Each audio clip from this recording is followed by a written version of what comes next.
So in studio today we have June Hiscock. She is the Harbour Authority Supervisor in Burgeo. How are you today? I'm pretty good, and yourself? Good. So I understand that you wanted to come in. You got some very important information about the Harbour Authority and some things that some of the public should know about and stuff like that. So what can you tell us about that? Well, I wanted to let people know about a meeting that was held recently, just a couple of weeks ago, by the Harbour Authority Burgeo. We had 5 people show up to the meeting that night. It was disappointing to myself and Hubert, who were there representing the Harbour Authority, and I'm sure to the 2 people from DFO who came out, our program officer Vanessa Newman and the area director John Lubar were here as well to try to lend support. It was suggested at the meeting, actually, that we have another meeting. We've had a few meetings in the past year, and we've had very little turnout from the general population. I think that probably a lot of people in the community are under the misconception that the Harbour Authority is there just for people who are in the fishing industry. Okay, yeah. John Lubar, our area director, did say the night of the meeting that that is not true, that the infrastructure there is for all boaters, users of it, that are willing to pay the fees and the tariffs that are set there by the Harbour Authority of Burgeo. At the meeting, so there was 9 people in all. There was myself and Hubert Skinner, who has been with the board now for 4 or 5 years and has been the main guy who has operated the travel lift, and that is of course under disrepair now, is just closed down right now. Hubert also handled a lot of the sales and different kinds of items that came up when I wasn't available to be there, or if we didn't have a student. He's been invaluable in the times that he's joined the board. And there have been lots of people on the board since I've been there since 2006. Sometimes personalities don't work out. It's a very challenging and stressful place. It's not always bad. No. Stress and bad challenges, No. But when you are always having to advocate or lobby for improvements and to get money, and you're competing with 250 other communities that also want things in their harbors and all these kinds of things, there is a lot of work to it. I'd like to just say thank you to anybody who came forward and put themselves on the board. I think that in the past year, we did have a few downfalls, never mind just the travel lift, but Hubert had some health issues which were quite concerning, and he also had other things going on in his life. Everybody knows that was tragic, and he wasn't able to deal with anything for a while. Myself, I became sick. Our board member, Ward Bellard, we want to say thank you and best wishes going out to Ward, because my understanding is Ward is still not over his illness, but Ward was on our board and he had to take some time off. We've had Max Durnford on our board for quite some time. Max went to spend some time with his family last year, and we had Gary Billard on the board in the most recent last couple of years. So I would like to say thank you to anybody who ever came out and tried to do something at the Harbour Authority, because there's lots of things to do. Because it was suggested that we have another meeting, and of course we did not have enough people. 2 members of the 5 suggested they would think about running for the board. It was suggested we have it in a more public place than the United Church Manse. Some places weren't available. We don't have a lot of money, so some of the rents are a little bit higher than others. We will try to determine a date for April. I had hoped that we would already have a board in place, and I made plans to be out of the province from March 14th to the 28th. I'm visiting my family and in Ontario. And so then also we could have held it beforehand, but both John Lubar, the area director, and our program officer have scheduling different kinds of things going on, and they weren't able to accommodate us before the 14th. And so then now we will plan this meeting for April. We will certainly try to do it in a different place than the other to see if we do get a turnout, and hope for the best. Yes. So what happens now if a board don't be formed? Well, someone did that I was chatting with did ask me about that. What would happen if you have one more meeting and there is no board formed? And I put that to our area manager, John Duty, who works out of the office of Small Craft Harbors in St. John's. And he wrote me a letter saying that, that they really hope there would be enough interest to have a new board. Yep. And of course, I'm not going to read out the whole letter, Stephen, because he's got 3 or 4 paragraphs in there. He said that if there is not enough interest to proceed as a harbor authority, there would be regular site visits carried out by the program officer to make sure there's public safety, but it would be safe to assume that major capital investment in the harbor would be minimal until we reach a point over the longer term where we would be looking at divesting of the facility. So that means really that they would probably be looking for someone to just take it over for them. Yeah. Instead of a harbor authority, a not-for-profit corporation. That could be a business, or it could be another not-for-profit. Who knows? I mean, it could be a lot. One of the things I've been hearing as well since the meeting, like a lot of people don't come to the meeting and carry on the discussion, and I really wish they would. A lot of the discussion is around, well, what do we need a harbor authority for? What do we need it for? And so what I thought I would do, and not to take up too much of your time here on the BBS, because I do appreciate being here, but I would just like to point out some of the things the Burgess Harbour Authority has done since 2006. So when I went there to be a volunteer in 2006, all the property was gravel. For one thing. And over the next couple of years, working with the program officer that we had at the time, Alma Taylor, was very supportive. Once she came in Burgess and saw what we had here, we ended up with pavements, which everybody, I think, was very happy about. And around 2008, we applied for some improvements money, and in 2009, we actually got $60,000 to move the office from the upstairs to the downstairs.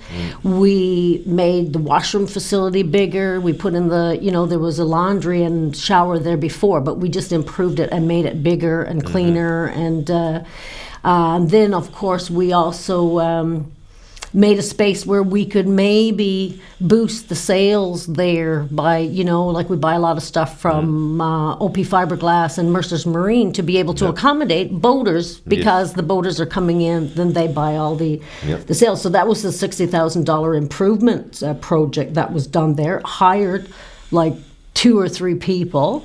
And they probably, I'm not 100% sure, but I'm sure they probably got enough work for their stamps. It was a 3 or 4 month project, I do believe. One of the things we had to do when I started getting involved in the bookkeeping aspect of it and starting to send out invoices and stuff, the Harbour Authority had not paid off 3 years of HST, so we had to raise the money to pay that off. Since 2006, we've put in 3 floating docks. We've had improvements done to the sewer, even though we still have a sewer, and there still are sewer issues everywhere. We don't have the situation that we had back there a few years ago. When these projects are happening, there was also a $16,000 electricity project that happened down there since. We still have issues with the electricity, but that money did get spent to try to improve it down there. I would say that we've probably spent, I didn't add anything up before I came in here, I just took a general overview, but I would say that we've probably put $50,000 worth of money into the travel lift. Yeah. We've had to buy new things. It has to be repaired and all of these different kinds of things. Yeah. And so that means employment for somebody I've been there for 11 years myself. I started out as a volunteer. I volunteered for 4 years. Yeah. Roger Han was the chairperson at the time. And I said to Roger, wow, I'm doing almost all the work here. I don't think that I can just continue to do this as a volunteer. Yep. And Roger said, well, let's look and see if there's enough money. Maybe we could hire you. Yep. And so I got hired for a period. I'm not even sure if I actually got 14 weeks at that time or however many hours that I needed. Yep. And I continued to volunteer when I wasn't hired. So out of that 11 years, I have had work for 5 of those years. But that's not 5 straight years. That's No. 5 years at 14 weeks. Yes, that's right. Yeah. And so it is an incredible amount of volunteer work that I have put into it, as well as Hubert Skinner in this past 4 or 5 years has worked diligently to try to help the Harbour Authority and the other people who are around. And I mean, there's people that hang out down around there that give us a lot of support too, even though they're not on the board, And so those, I think, are a lot of good reasons to have a Harbour Authority. Yes, well, there's nice huge improvements there and stuff like that, and also too, the pleasure yachts and stuff like that comes in, and the Harbour Authority is a place for them to land, and they can get electricity and water and stuff too, right? Well, yes, and some years are better than others. Like say last year we had 16 visiting vessels. The year before that we only had 12. The year before that we had 30. These people bring a lot of business to our community because they're at all the stores. They want to see all the stores in town. They're not just going to one. They're buying gas. They're up at the liquor store. They're buying a berth at our place. Then that includes their shower, their laundry. They use our Wi-Fi. If we have students hired, the students will take them to the sandbanks if they want. We'll take them to take them around town.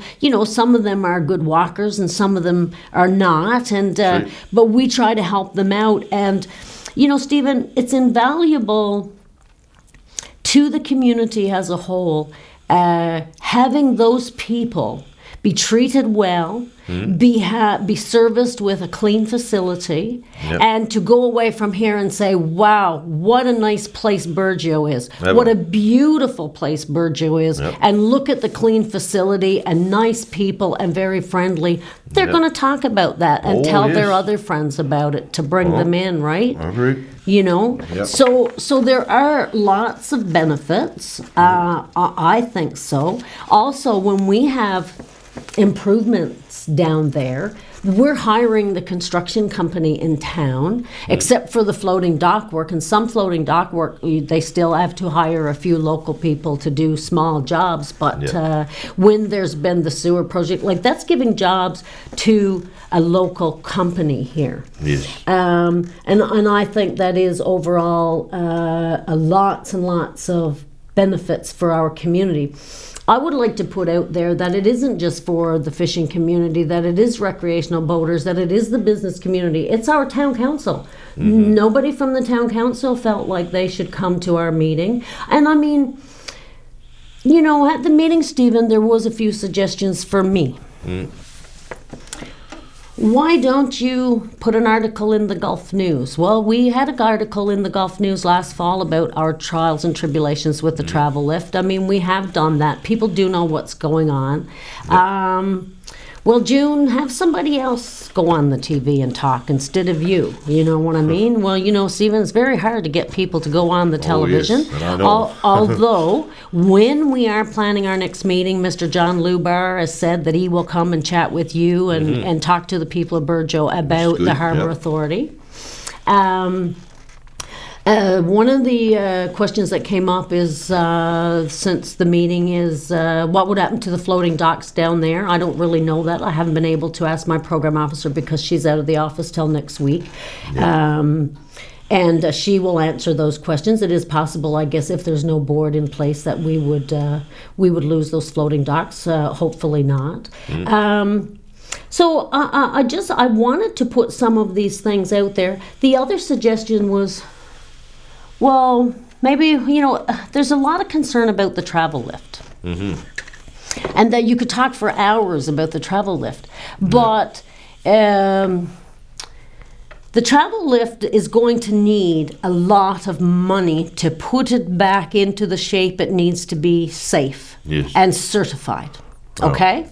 Let's just say we came up with $150,000, $200,000 to get all that done. Then each year you have to have it certified, you have to have it insured. You need money for advertising to let more people know that you have a travel lift and you're able to do that. Okay, we can't find $200,000 to fix it.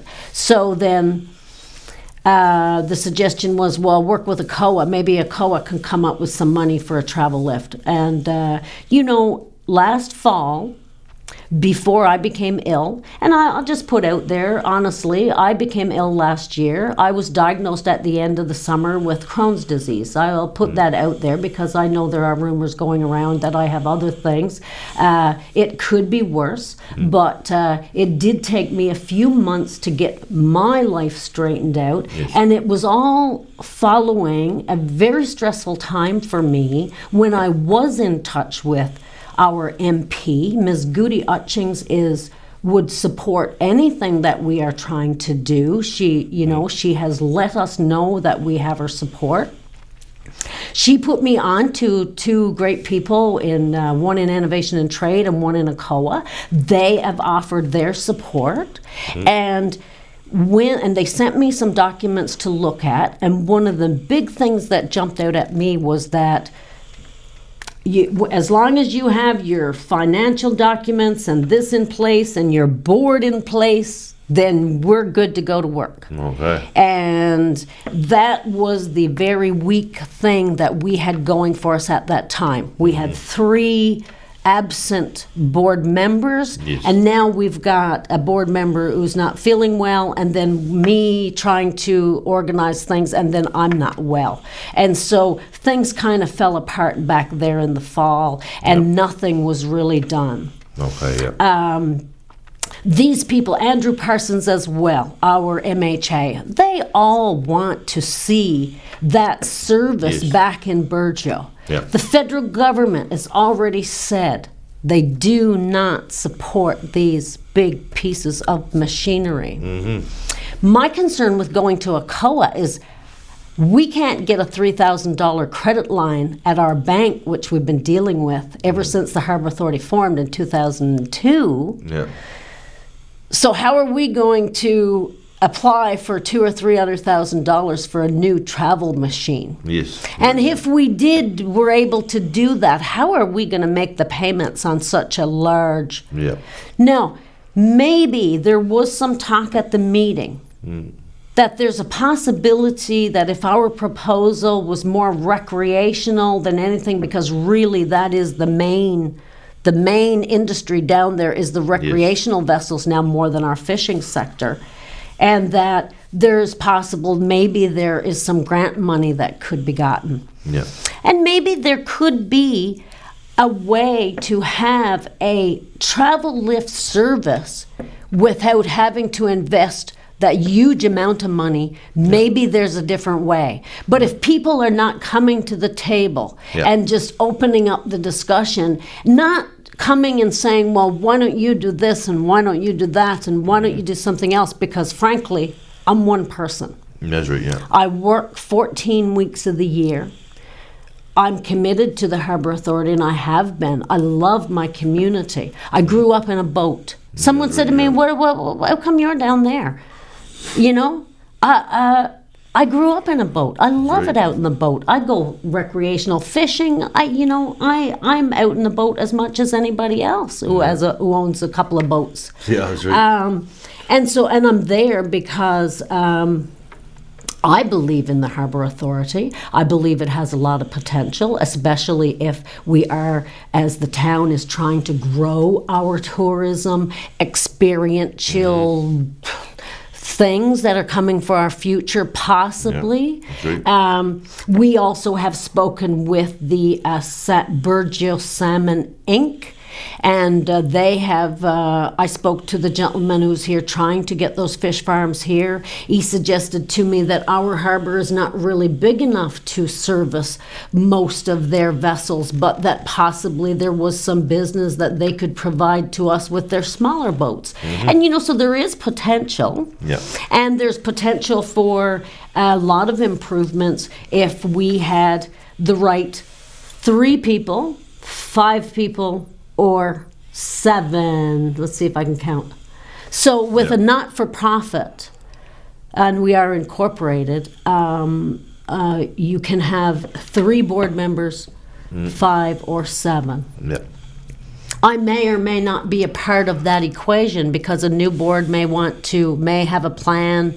That's right. That, part of my reason for coming here was to say, I think board members, I would welcome people to come and join the board, but I think they should know what they're getting into as well. Because somebody has to be responsible for the administration, the financial part of it, the buying of the inventory and the selling of it, and doing, all of the reconciliation. You have to do spreadsheets for the federal government. It is a lot of financial activity going on there. Applying for the students and supervising them, keeping track of the inventory, and then also taking part in any kind of lobby effort when you are trying to get an improvement or something. Yeah. It doesn't just, people don't just call you up and say, oh, we want to give you a floating dock. Is that okay with you? That's right, You have to lobby for things. For 3 or 4 years now, we have been trying to get them to put a small boat launch down there. We recognize the need for a small boat launch. This would increase our fee service and help us. Here, there's a list of things done by board members, communication, strategic planning, human resources, financial management, governance, and then also a lot of the things that you would do, like carrying out minor repairs and cleaning and garbage removal, janitorial, operating equipment, emergency response for fire and enforcement duties. There's a lot to it. Yeah. But anyway, So it seems to me it's very important for you guys to get aboard, especially if you want that travel lift and you want to continue to go about how you guys were. So probably like the last thing I'd like to ask you about. So you mean if this falls true, right? Yes. What will the public lose? What access to stuff? So I'm guessing they won't be able to. If that property is sold eventually, so I'm guessing people won't be able to park their boats there. They won't be able to get supplies no more. That's they won't right. Be able to. Well, as right now, they can't lift up their boats, but they can't. Can't park their boats because it's totally going to be private property. So that's going to be a big damper on a lot of people that enjoys the facilities down there. That's right. Right? That's right. Even people who have their own wharves still use our berthage service at the floating dock, especially in the winter because of the conditions. And we're getting stronger winds and people just feel safe. There's people that are starting to have issues, say, climbing down ladders and different kinds of things like that down on the floating dock. It's perfect, for them to step aboard their boat. Yep. Talking about what are we going to lose, I tell you, we've already lost way too much by losing our travel lift service. Yeah. Because one of the things the travel lift did was it serviced the boats that were locally here. Yes. But with no travel service from Port Saunders down to Fortune, we did service boats from Port aux Basques, Isle La Morte, La Poile, Rose Blanche, Franceway, Ramia. And if we had a decent travel lift and a certified travel lift, and we could actually advertise, I'm sure that people up and down the coast would want to come here. That's right. Without those people able to come here, we're not now generating that $5,000 or $7,000 that the travel lift would bring in, and the sales of the supplies, and they're they're stored there, they're berthed there, whatever it is. And so then if somebody comes down from Port aux Basques or Rose Blanche or something, they're here for a few days, they're eating at the restaurants, they're going to the grocery store. Right. And so without the travel lift, I mean, people have said, well, without the travel lift, it's nothing. And that's not true. We have lost a lot of business because we didn't have the travel lift. We are not generating the money. But if we were able to provide even a different service, then that's something that we could improve upon all the rest of the stuff from there as well. You know? I mean, with projects, I just wanted to say here, like, the Harbour Authority sometimes puts through a lot of money through the community. Like in 2016, there was $45,000 generated through the Harbour Authority. So that would be like with your berthage and wharfage and user fees and the sales, but also the DFO projects, right? And you don't always get a big amount of money every year. No, sure. So 2016 there was generated 45,000. In 2017 we generated 87,000, and in 2018 now we're down to about 22,000. 11,000 of that came from DFO, so we're not generating the sales and the services that we were doing before, and it is all because of that the travel lift and sort of stuff. So well, I think it's all important. I don't agree myself that without a travel lift we're nothing. I do believe that we can work on other ways to. There have been people come to the office over the years and said, have you been to this place or have you been to that place? Because they have a lot better system for getting boats out of the water. And last year I traveled to the Bay of Islands Yacht Club. They have a way to lift boats on an hydraulic trailer. Is this a potential for us? A new board could do the research and find something that's suitable for here.